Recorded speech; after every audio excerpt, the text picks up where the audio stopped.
Good evening. I know this doesn't sound like Civil War stuff, but you know, this kind of leads into some of that ultimately. And before I talk about the Marquis, I want to talk how I got in on this thing because I've been tracking Lafayette by accident. Lawrence, they can't hear you in the back. You can't hear me? Sorry. Okay. Try this. It's very directional, so you'll have to put it up to your mouth. Hello. Can you hear me? Yeah. Better? All right. I got into this mess as a child following Lafayette. I grew up in Revolutionary War territory up north. Please don't, yell at me for that. I didn't have any say in where I was born.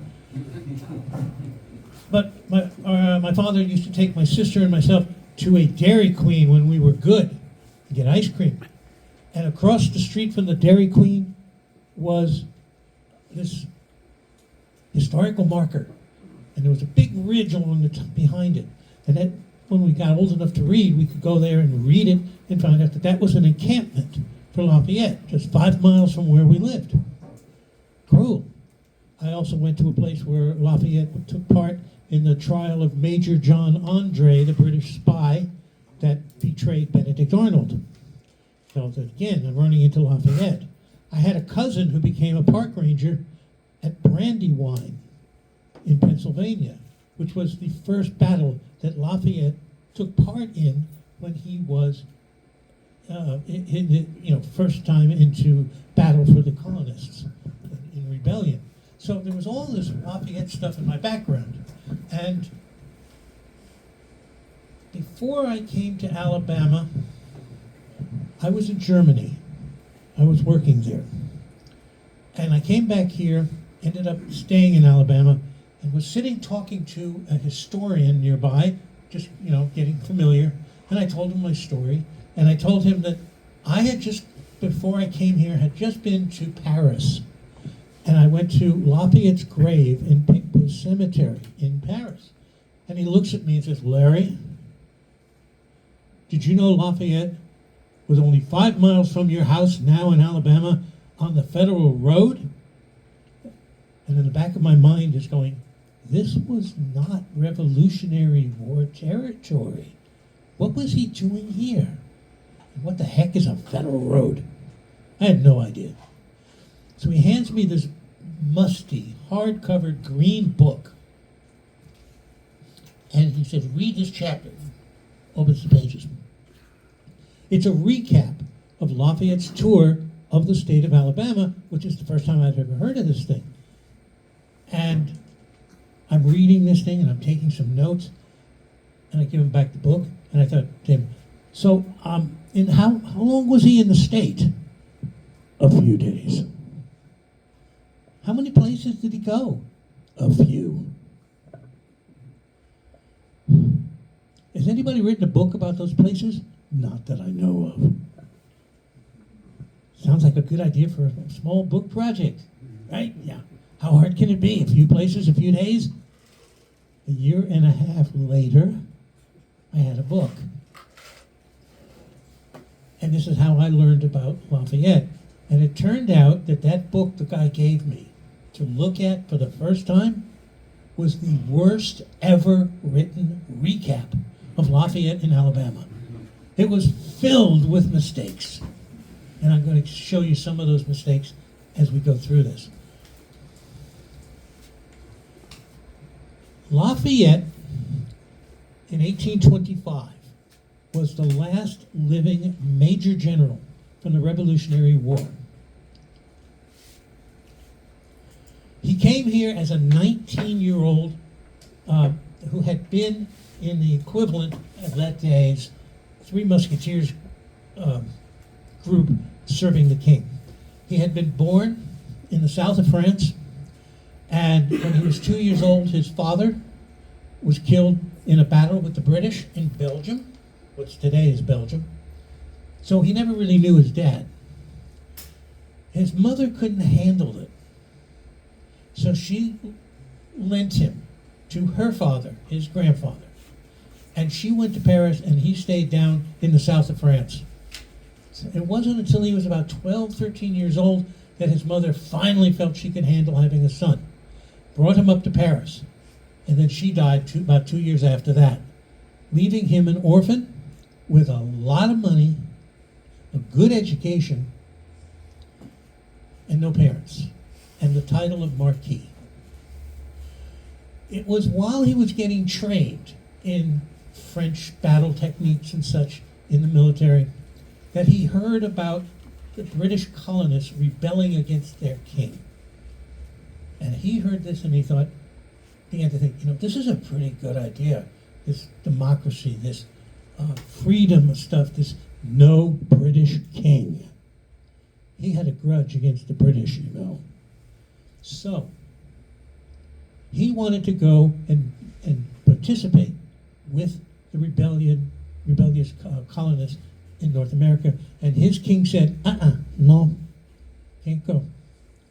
So he snuck out on a boat against the king's command and eventually got to the United States, where, not knowing any English, he learned English in a matter of 6 weeks and became George Washington's protege.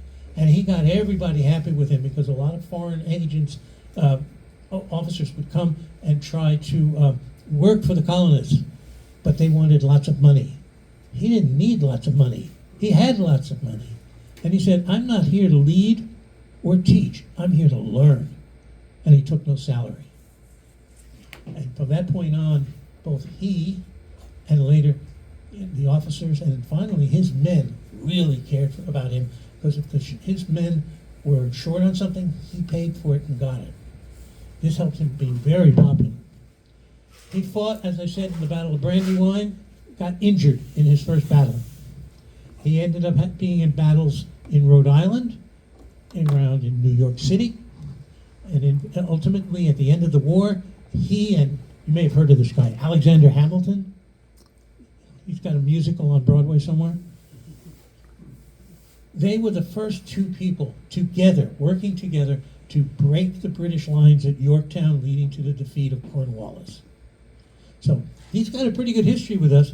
He's one of the few people in the Revolutionary War that everybody likes. So why was he here again 25 years later?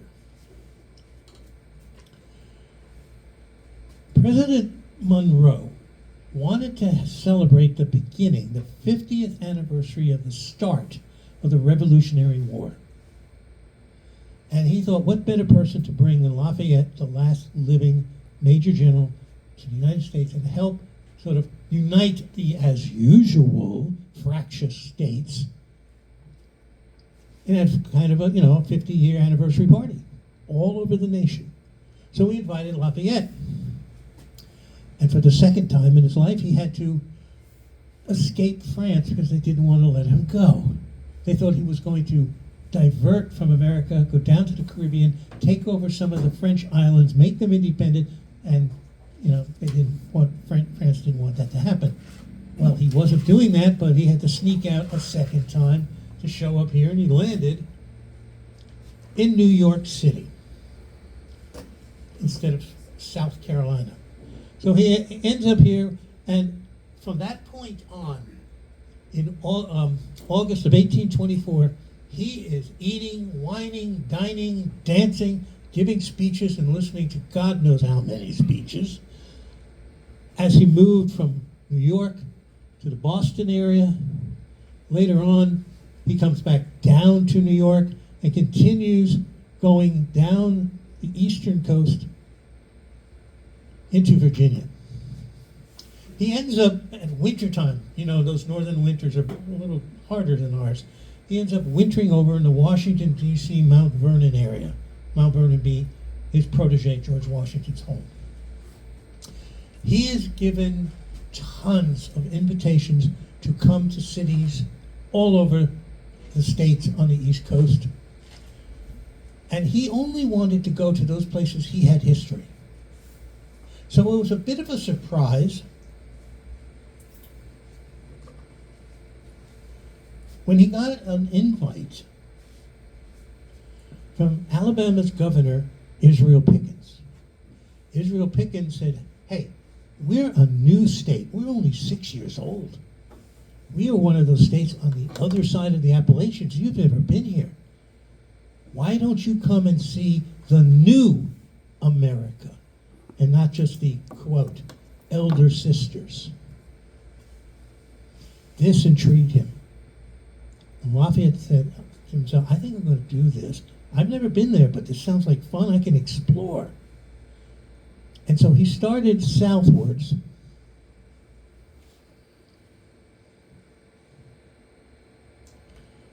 In mid-February, starts in Washington, D.C., goes to Yorktown, goes into North Carolina in February and March, down through Carolina and South Carolina to Charleston, and he comes to Georgia.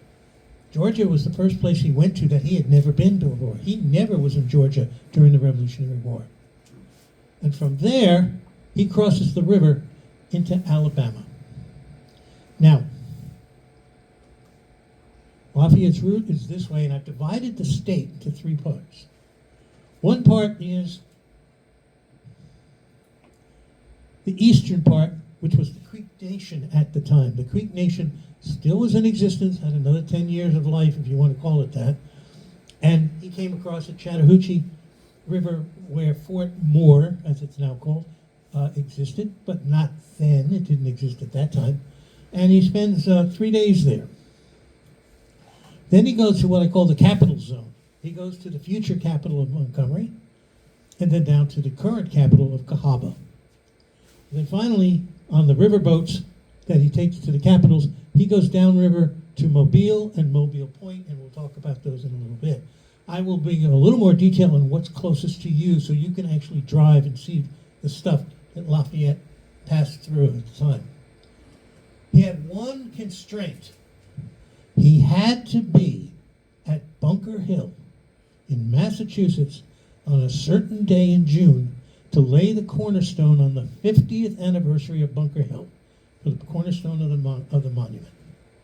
That was his only constraint, which is really too bad for Lafayette, because almost from day one he was late and later and much later, because he kept getting interruptions from weather, interruptions from people wanting him to do things, interruptions from people adding to his schedule, and so on. So let's take a look at the tour. As I said, he started in the Creek Nation, but he had already been there for a couple of days in Georgia. And he crosses over, spends 3 more days here, crossing through the Creek Nation. This was one of his opportunities that he really wanted. He had never seen what we now call Native Americans in large masses. He had met individuals, but he had never seen it as a tribe. So this was something he was really cool to get to. So on March 30th, he crosses over, 31st. He starts his day in Georgia at a place called Calfrey's Stand. Now, I want to tell you why I showed this in other places. History in school, and our two young men probably admit to this, is generally boring. You have to know names, dates, places, take a test. Instead, I think it's much more interesting if you tell the two last syllables of that word, the story, and you do it at the place where the story happened. Then you can see what it looked like, what it might have looked like then, what's different today. Calfrey's Stand, I found on a map from 1827. It's on the Federal Road. Federal Road started in Milledgeville, goes all the way across the Creek Nation and almost to Montgomery. But this is one of those places I could not stand at, because it was here. That's as close as I could get. It was on Fort Moore's territory, right where they train tank drivers who shoot projectiles, some of which don't explode. Therefore, if you walk there, you have to have a death wish, because all that unexploded ordnance stays there. And they used what used to be the site of Calfrey's Stand as their target. If there was anything left of it, it's been blown to atoms. And they would not let me go there. They wouldn't even let me go on a helicopter over it to take a picture. This is as close as I could get a ridge about a third of a mile to the south. So he starts here, which is one of the first places he's met Native Americans, and he goes to the Chattahoochee, and here what it looks like standing on the Georgia side of Fort Moore, looking across the river, and that's where he's going, to that opening in there. And if we go to the other crossover, this is what it looks like going backwards. You can stand here on the Alabama part of Fort Moore's reservation. You can stand right here and say, I stood where Lafayette was. One of the few places you can do that. So this is here. It's often used as a fishing hole by retired servicemen. But he came up there. And now comes a mystery. Levasseur was Lafayette's manservant. And he kept a diary, which has become a book, came a book about 5 years later, probably led to an increase in immigration to the United States back then. And he says, when we arrived at the brow of the hill, which is above the river level, troops were drawn up in line along the road. The Indians saw with some jealousy the American escort range themselves round the general. But as we approached the village, they ran on it in order to precede us. We there found them on our arrival. We arrived on a large plain, around which were situated about 100 Indian huts, crowned by the rich verdure of the dense thickets. One house was distinguished for its greater size. It was that of the American agent, who was also the man in charge of the fort that they were visiting. He also kept an inn. Lafayette landed here on the Chattahoochee River. The road from there takes a short left turn and then a right turn, and this is where the Indians had to give up Lafayette.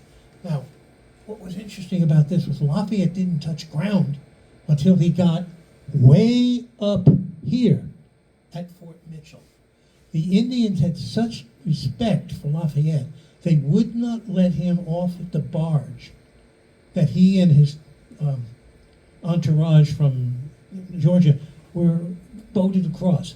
And he had a horse-drawn cart called a cabriolet.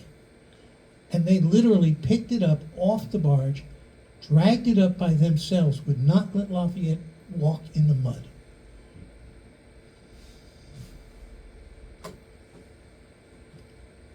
So after you get, the river is just over here to the left. This is that left turn off that they walked him up, that Levasseur mentions, and they reached the bluff up here, and that's where the settlers come. You can walk this road that Lafayette took. And you can see that this road gets really steep. This is not a fun hill to walk up, and I've done it several times. I hate this hill. But you get up to the top of that hill, and you end up going into Fort Mitchell. This is a recreation of Fort Mitchell that exists in a park at that point. This is not the fort that Lafayette would have seen. This was the 1813, 1815 fort that was used in the Creek Wars. The original fort was chopped down and when the Army abandoned it, and it became a large settlement of Native Americans. This was then rebuilt smaller in 1825. It was being rebuilt as Lafayette was there, but it was still a large Indian village. General Thomas Woodward, who was an Alabama militia colonel, all hands mustered on the western Alabama side. As the ferry boat reached the Alabama side, the Indians in two lines seized the rope, and the general, seated in his sulky, was drawn to the top of the bank, which you've seen that, some 80 yards. After the address at the river, all marched to Fort Mitchell Hill, which we just saw, where there was an immense crowd of Indians. The speech ended. The 200 young braves, and this is not counting all the other Indians that lived there, stripped to the buff, paired themselves off, and went at it a ball game. It was sort of like lacrosse. The only difference was there were 50 people on a side. They were all naked, and the ball could kill you. Otherwise, it's just like lacrosse. Where was the game? Now, most people think that here was the fort site being rebuilt. There's a factory here, there's a military cemetery here, and all through here are 100 Indian huts. It was thought that they go down to this thing that's known today as the ball ground. It's also the place where the Trail of Tears began 10 years later. But that's a pretty good distance. And according to Woodward, this is how history is checked, Woodward said they did it immediately. So where could immediately be? Well, it couldn't be where the fort was because there was too much construction. Right over here is a very big flat area. Today it's got trees on it, but back then apparently the trees were not there. I think it happened here, which makes sense because Lafayette was on the Federal Road. Why should he leave it? So he stayed there, and then he had a dinner with the Indian agent / commander of the fort, Colonel Crowell. Crowell owned the tavern right here. And then afterwards, you can go up the Federal Road to the next stop. Okay, so you can go to this place and you can see parts of this. The Federal Road, you can find traces on Fort Moore's western reservation. You can find a reproduction of an earlier fort. You can find a ball field here, cemetery, and the site of the tavern, which we have to dig to go and verify. Okay, so this is day one. He ends up going to, on the Federal Road, here is the second ball field, the proposed one. And he goes to what's called the junction of the two Uchi Creeks, Big Creek and Little Creek. There are fragments of the Federal Road just to the west of this, the left side. This is private property. But there's also a place called the Natural Bridge. There are lots of cliffs along this creek, except in one place. And they said they walked across the creek. So this one place has to be where the Federal Road was, and if you go a little bit to the left out of the picture, you can find fragments of the road. There are also, later on, starting 1825, 26, 27, mentions of a bridge that replaced the Federal Road. And you can still see in the water the bottoms of the bridge pylons. The next 2 days, Lafayette spends walking or riding a horse, or if he's lucky, if it's smooth enough, his cabriolet on the Federal Road. The Federal Road was about 25 feet wide. It was a woods road that the Indians made a treaty on, said, yeah, you can go here, but you can't leave this road. This is our territory. You go there, we'll kill you. That's written in the treaty. But there are places you can see the Federal Road still exists in woods. Some of it's paved over, some of it is still there. And this is off Barhamville Road in Russell County and eastern Macon County. And you can still see that road from 200 plus years ago, which was built to facilitate mail from Washington, D.C. down to Milledgeville, where it began, and all the way down almost to the Gulf of Mexico, or America, whatever we're doing. He spends his second night in the United States, in Alabama, at a place called Big Warrior Stand. There's still a village there called Warrior Stand. Big Warrior was one of the Creek Nation chiefs. And Lafayette, for some reason, had heard of him and wanted to meet him. He got to Warrior Stand, they put him up for the night, but Big Warrior had died 3 weeks earlier. And nobody knew that in our party. This is where the stand was, and there is a little bit of archaeology going on here to try and find exactly the house where Lafayette would have stayed. The third day takes him across the swamps of eastern Alabama, where one particularly interesting event happened, and it's one of the few places that I cannot identify. We know that because there had been rain a few days earlier, a storm that Levasseur had said was more frightening than anything Europe ever had. He was so scared of it he didn't want to write about it. But apparently, I think he had a severe thunderstorm, and the whole area must have been that way, because these crooked lines you see, these were all flooded creeks, to the point that the cabriolet couldn't find the road.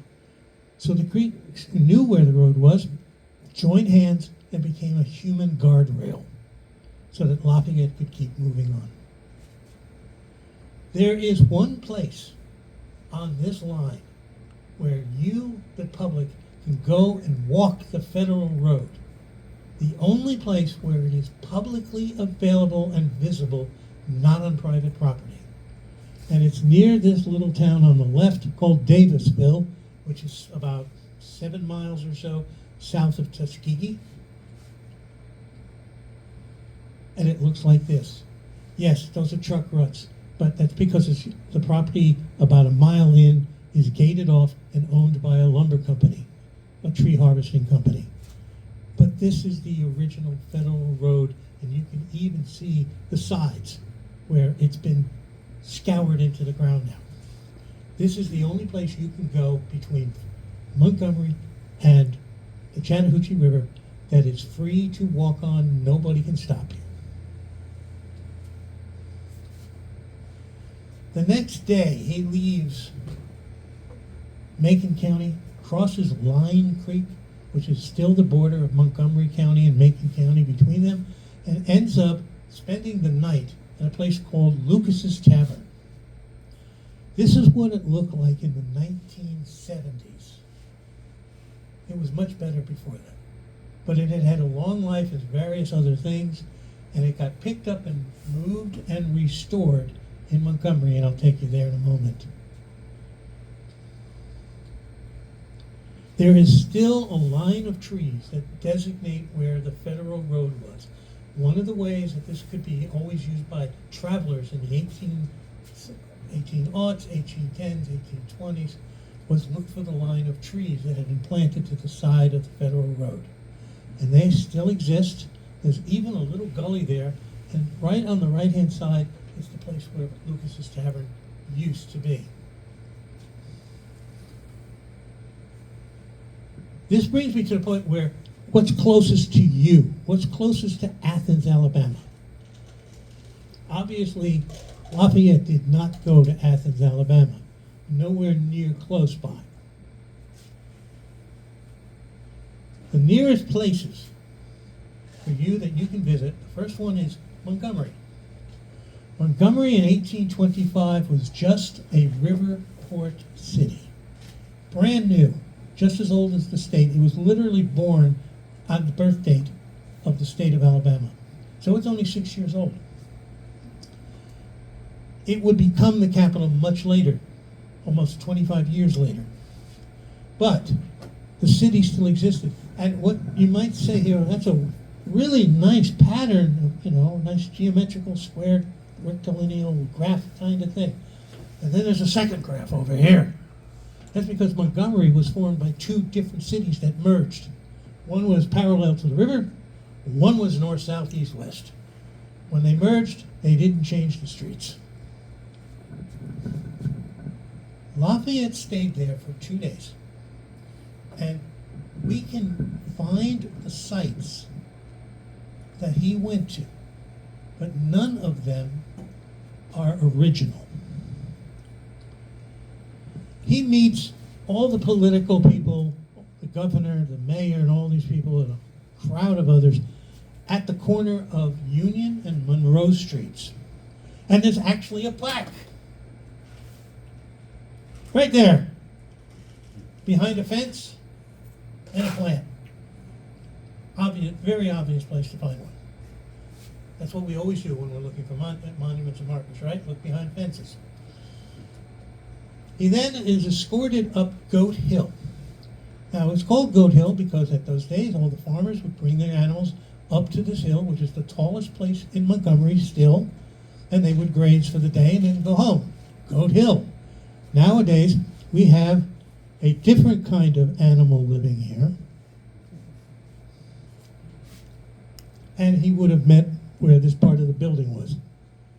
Following that, since it was Sunday, they decided not to have anything else. So they took him in a carriage, and after a stop at a church, which was the church for all the churches, because they only had one church in the whole town and they all shared, which is an interesting concept. They took him to one of the few places, again, I have trouble finding, and that is the home of John Edmondson. Edmondson was one of the founders of Montgomery. He was the town clerk. You got married, you registered your deed there. You bought property, you registered that deed. You had a business, you had to register with him. He registered everything, except his own house. The best I can do is find that it was probably one of these three buildings that was on his lot, all three of them, and it was probably here and back off the street. He had a boarding house there as well as his own residence. Interestingly enough, a couple years ago, this building here became another eatery, just like the one that Lafayette stayed in and had his meals in. So now you can go there and eat something in the same place Lafayette ate. He spent the night there for the one time that he had a night in Alabama in a real bed. It wasn't in rustic conditions. So somewhere over here, the next day he'd meet with more people just coming and going, and he's shaking hands and saying hello and finding veterans that he knew from the Revolutionary War. At the end of the day, at the end of the second day, he goes to a place called Freeney's Tavern, which actually existed and has photographs of it from as far back, far into the future from Lafayette as 1899. And it's on the site of this eatery and tavern, just like Freeney's Tavern, right here next to the big hotel, the Renaissance. They built a ghost structure to mimic Freeney's Tavern, and it's now used as a music venue and a bar. So you can at least celebrate Lafayette there, just like he did. Now, this was in the evening. There's a rumor, because the top floor was only like half a floor, so people would bump their heads, and there was a rumor that he jumped out of that building. Lafayette was 68. He's not jumping out of any second floor buildings. But around 10, 11 o'clock at night, he says, gotta go, thanks, have a good time. Goes out of the building, and he goes to the house of John Gindrat, one of the other founders of Montgomery. And the only clue I originally had was down on Commerce Street. Big help. Where the heck did that go? Commerce Street still exists. It's 1 block long. Where was it? Eventually I found some clues. I won't spend your time on that, but eventually it was the last surviving building of the early 1800s on Commerce Street, and it got picked up and moved in the 1870s because the people next to it owned a cotton warehouse and they wanted only the backyard from Gindrat's house. They left the front yard to history. So, where was it? He spent time in this here. There's a parking lot to the side, and this white building, which is housed with tons of lawyers. This is where John Gindrat's house was. John Gindrat was the equivalent of mayor. It's still here. What is ironic is that the building to the left, which was the cotton warehouse, is now the headquarters for Commerce Street Historical Society. Why did they buy this one and not the house, the plot where the founder of Montgomery lived? Who knows? From there, he gets on a steamboat, which we still have, and there's only one wharf in Montgomery, because there's a big horseshoe-shaped corner there, there's no room for a second wharf. So the wharf is still there. You can trod right on the river, right where Lafayette was, and this boat takes you on a nice cruise. This is one of only 2 boats on the river today that take passengers for fun. But there's hardly any river traffic whatsoever on the Alabama River. Now, from here, oh yeah, Freeney's Tavern. It's been moved to Montgomery. I mean, not Freeney, Lucas's Tavern. And they have restored it, and you can visit it as part of the old Alabama Town Museum Complex. This is considered one of only 2 buildings still existing in Alabama that Lafayette went inside. That's true. The problem is both of those buildings have been moved. They're not in the original site. There are some other structures that Lafayette would have seen, but he did not go into, that still exist from Lafayette's trip. I'm going to show you one in a moment. He spends the night on the riverboat, the steamboat, a flotilla of 3 boats traveling at the tremendous speed of 13 miles an hour. You have to understand, on the Federal Road, if you went 13 miles walking, that was a day. So this boat's really, fast as lightning. And they end up briefly stopping in Selma. This is a view from the Edmund Pettus Bridge. There's a little indentation in the river there, underneath that white building, which is the bridge tender's house, because there used to be a bridge there later on. And you can still stand above very carefully and see where Lafayette's boat would have tied up. Lafayette never got off the boat, despite the fact that the people in Selma love to say that Lafayette was dragged off the boat, taken to a bar 2 blocks away, and celebrated the independence of the United States. There is not one single reputable person from that boat, from that party, who kept diaries, who said that Lafayette got off the boat. They were there for an hour and a half. They took off down the river. 2, Cahaba. Cahaba was the capital of the state on that time. It is now an archaeological park that you can drive to and go into and explore. Some people call it a ghost town. It's more like a skeleton.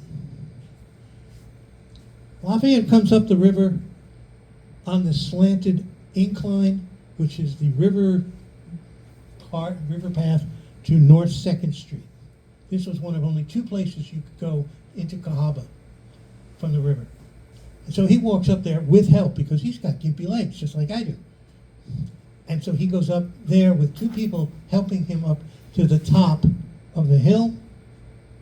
And he was standing here. There was an arch, went underneath. The state governor and other people gave their speeches.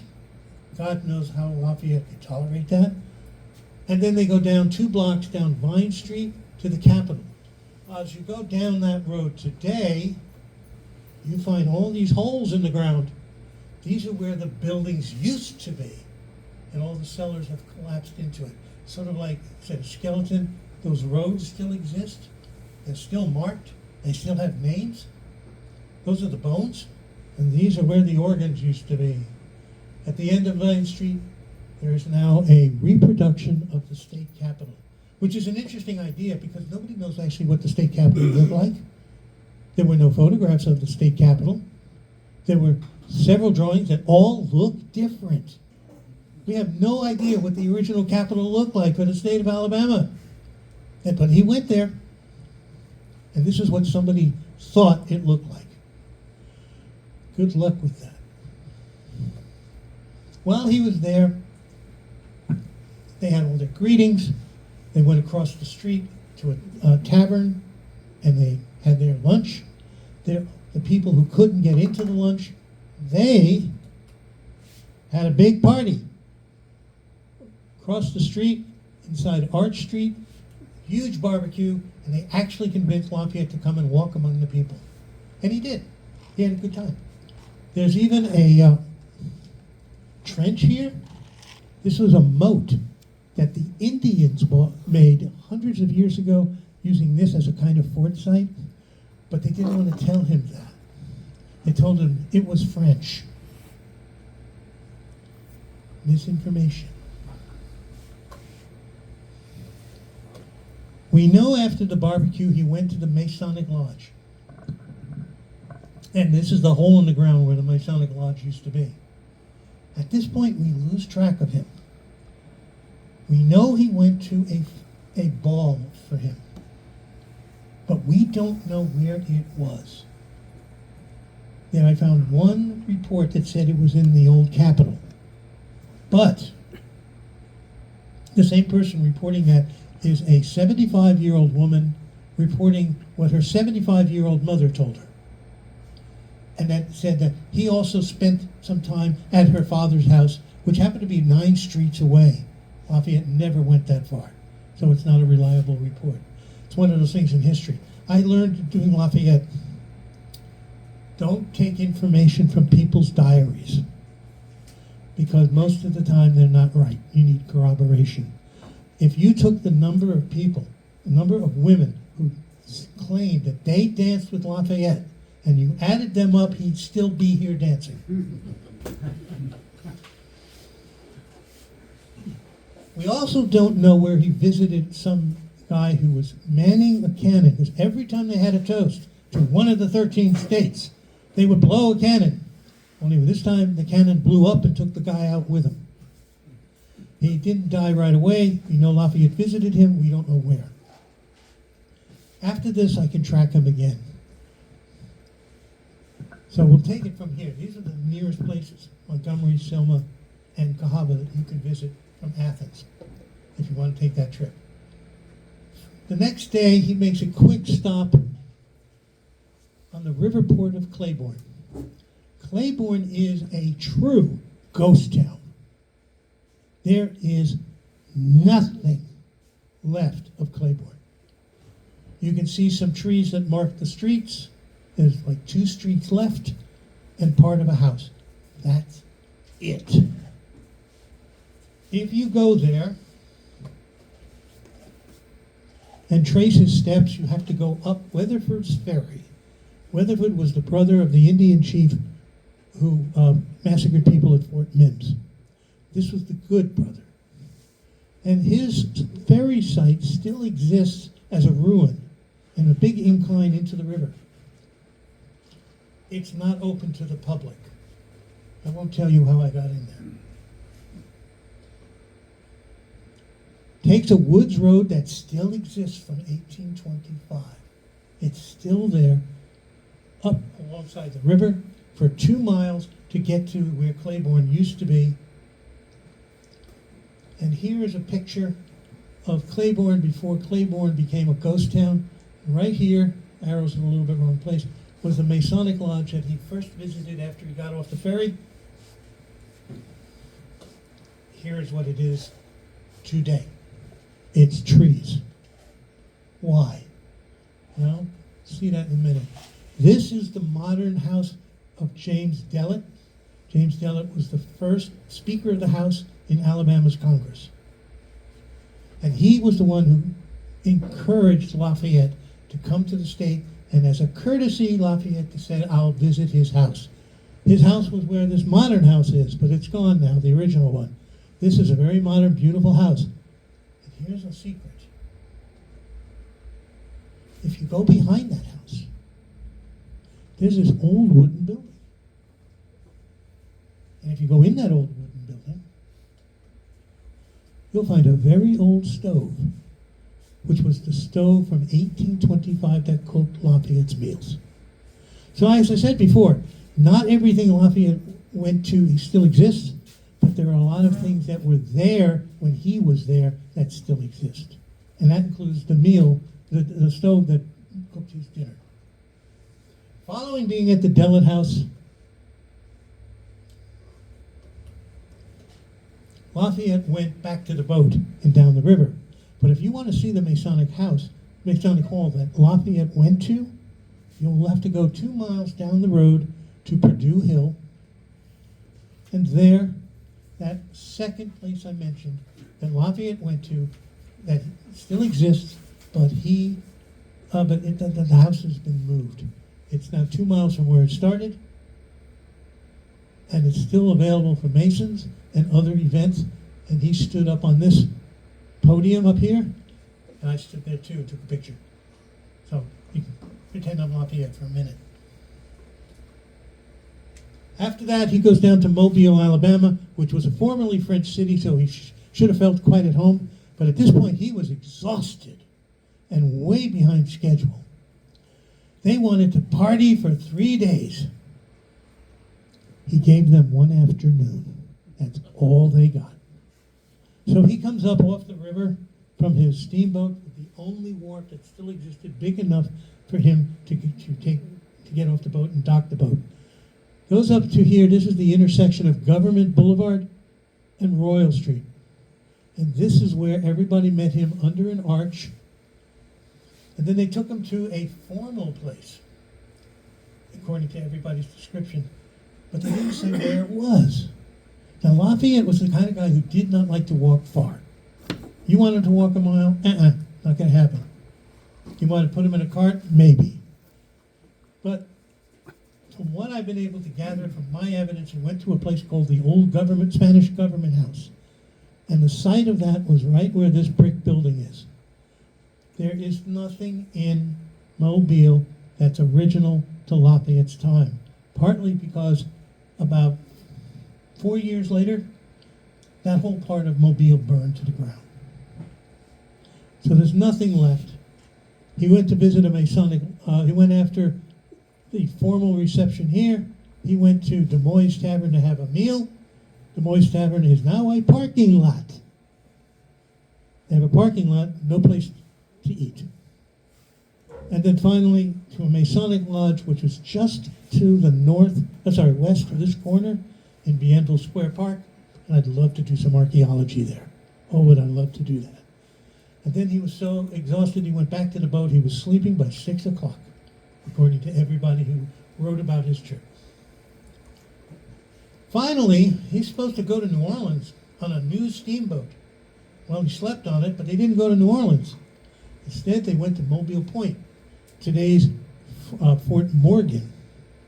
But at that point, it wasn't quite yet Fort Morgan. It was the ruins of Fort Bowyer, an War of 1812 fort. And at that point, it was being rebuilt by a Frenchman named Simon, I'm forgetting his last name. Sorry, brain glitch. Anyway, Simon Bernard. Simon Bernard was a French engineer that Lafayette had heard of, had never met. Lafayette said, if we're going down that way, I want to stop there and see him. And you don't tell the nation's guest no. So they made an unscheduled stop. And the only record we have of it is a letter that Governor Pickens, who was accompanying him, wrote to his brother-in-law saying, we stopped at Fort Morgan at Mobile Point. That's the only record of it. And there are two things left from Lafayette's time you can see. Those big outer bastions that went around the fort. They're still there today. And when Lafayette got there, one or two of them were finished. The fort wasn't, but they were. Which ones, we don't know. But we know some of those bastions go back to Lafayette's trip time. We also know that he landed on the only wharf the fort had, which is called Engineers Wharf, and the foundations are still there. So there's maybe only 2 buildings you can go to and go inside that Lafayette was at, but there's a whole bunch of other things from Lafayette's trip that are not buildings you can go and see. From this point on, the boat goes into the Gulf, leaving all the Alabama people to go home, and the boat stops in the Gulf for a while as the captain tries to figure out what's the best way to get to New Orleans. He almost waited too long, because a couple hours afterwards, an early storm, seasonal storm, possibly an early tropical storm, came up and almost swamped the boat in the middle of the Gulf, and Lafayette would have been gone. Luckily, they just managed to get to Louisiana shore and survive. After Lafayette was here, went down to New Orleans, spent several days there, went up the Mississippi River as far as St. Louis. Now, if you remember your high school history, St. Louis was the jumping off point for all points west. Lafayette gets a glimpse of this, knowing he will never get the chance to go into western United States. After a day or two there, he goes back down the river, goes on the Ohio River, makes a brief stop in Nashville, takes the river to Nashville, sees future President Andrew Jackson, stays here for about 3 days, gets back on the boat, goes back on the Ohio River, and then his boat really does capsize. They lose everything and almost lost his son, George Washington Lafayette. They managed to salvage just about everything, but the boat was wrecked. So what do you do when you're supposed to escort somebody across the country and your boat sinks? Well, naturally, you just steal the next boat that comes up the river. And that's what they did. They commandeered the next boat, and they continued up the Ohio River until somewhere between Wheeling, West Virginia, and Pittsburgh. They get off. They do a land route up to Buffalo. They parallel but don't use the Erie Canal, and they get to Bunker Hill with 2 days to spare. Lafayette goes back to France. He's trying to create a democracy. He's trying to get rid of kings. They did get rid of the French king. You remember him.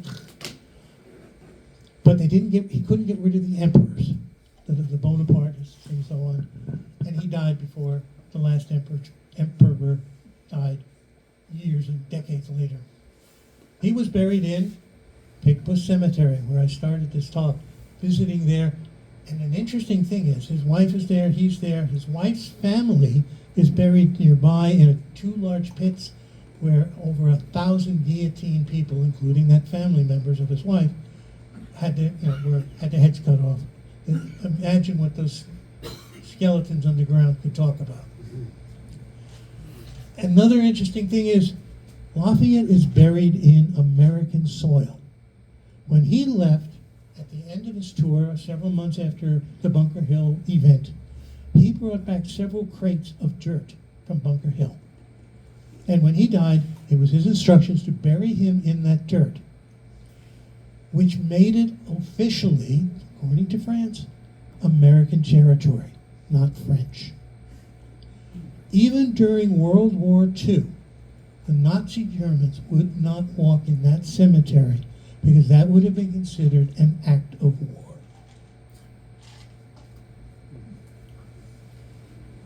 So, let me end this by telling you some things you could do. First, there's so little left. Let's try and save what we can. Let's do some preservation. Federal Road at Fort Mitchell, other than there, and that one piece, there are no parks or trails preserving the Federal Road, and a good 40-50% of it is still available to be purchased by the state and made into a park. Let's work on that. Some places deserve some archaeology. Lewis's Tavern, Fort Mitchell, Bienville Square in Mobile. Let's find out what's left. There are numerous Lafayette celebrations taking place in Alabama, and I have put up a calendar underneath this URL, so if you want to get your smartphones out, take a quick picture, you can go here and see what's happening on every day celebrating Lafayette in March and April. Let's celebrate what Lafayette stood for. He was more than just a Revolutionary War rock star. Lafayette relished the different cultural origins we find here in Alabama. The British, the French, the Spanish, Native Americans. He was also very egalitarian. He didn't believe in slavery. He also wanted to preserve the Indian culture. He knew that was probably not going to happen. But he treated them as equals, and they knew it, and they appreciated it.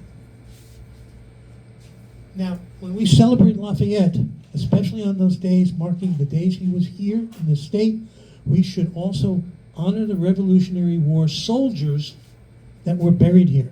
We can make this claim to be part of the Revolution because at the time of the Revolutionary War, Alabama was Georgia territory, and the war did take place there. So we're entitled to be Georgians for a little bit, and we have a lot of veterans from the Revolutionary War buried here. I would like on those days to not only celebrate Lafayette, but talk about the people buried in your town cemeteries that go back that far. Give them another day in the sun. Lafayette wanted to explore, but he was on such time constraints, he never got the chance. Not much. I would suggest you be more of an explorer than him. Walking tours and war sites, we can find a lot of that stuff still. I suggest we do that. And finally, remember that musty green book with all the mistakes? I'm not going to be here for the 250th anniversary of Lafayette being on the tour. Just won't make it. But I'd like to see my book, 9 Days Traveling, in as many libraries as possible, so that when that day comes, they have an accurate resource to say where Lafayette was. So I have a promotion for Lafayette for Libraries. If you buy a copy of 9 Days Traveling for yourself, you can purchase a second one at discount, which will be mailed to your favorite school, public, or college library. And you will get a tax write-off in your email. And one last fact. You may have noticed that the temperature has dropped. Rather deeply, the temperature outside has dropped.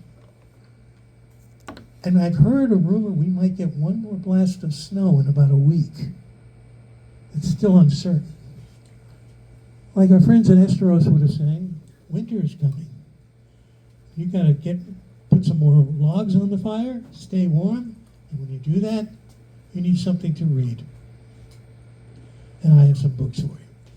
I hope you enjoyed my talk. I hope you learned something. I hope you take some of my ideas and actually make them work.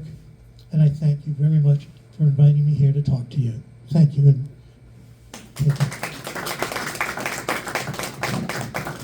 And I would be delighted to answer any questions. But please speak loudly. I have a microphone for a weak voice and weak ears even with hearing aids. You mentioned that as a teenager he had the title Marquis. Tell me what that means and how did he get it? He got it because his father and grandfather both were deceased. So he was the oldest motier to pick up that hereditary title. So it just fell to him. It's a ranking below prince, but not quite the same as a duke. I'm not sure. I think duke is slightly higher than marquis. I should know this because I'm descended from a duke in France, but I'm not quite sure I can claim the title these days. Anyone else? Yes, young man. Since he claimed that he was equal to the Indians, does that have any correlation when the Indians let him travel down Federal Road? Not so much the traveling down it, but them escorting him. That they were happy to do. And they put him up in stands that were along the Federal Road, and the stands had to be partnered with a Greek Indian partner along with the white man, or the white man had to be married into the Creek family, had to have a Creek wife. So they had to do that anyway, but they were proud to have him come along. That was something they were good because he treated Native Americans that he knew during the Revolutionary War and afterwards with respect, and that had filtered all the way down even to here. I heard something. When you told us last time you were here and you were telling us about your travels all around Atlanta, there were some where you weren't in the safest situations. Did you have anything at all like that in your travels through Alabama?